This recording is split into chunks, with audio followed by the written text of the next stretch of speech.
If you want to connect your PC keyboard to your iPad for typing, I just show you how.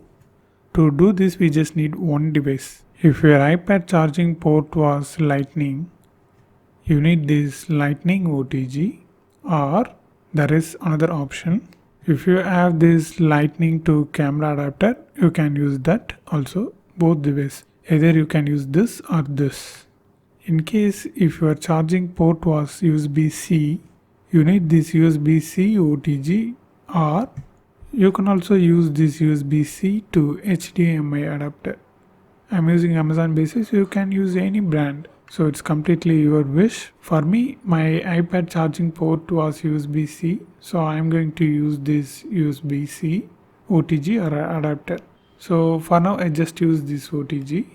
So just take the OTG and take the keyboard USB port and just plug it. That's it. Now directly connect this to the charging port. Okay, so now you can see it's connected. Here it's moving. So I just open the messages app.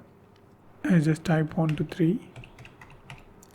So you can see it's entered.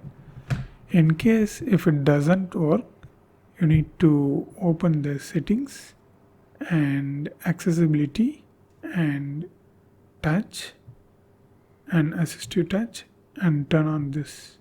Then definitely this will work. You can also use the Siri to turn on assistive touch when you are in the lock screen.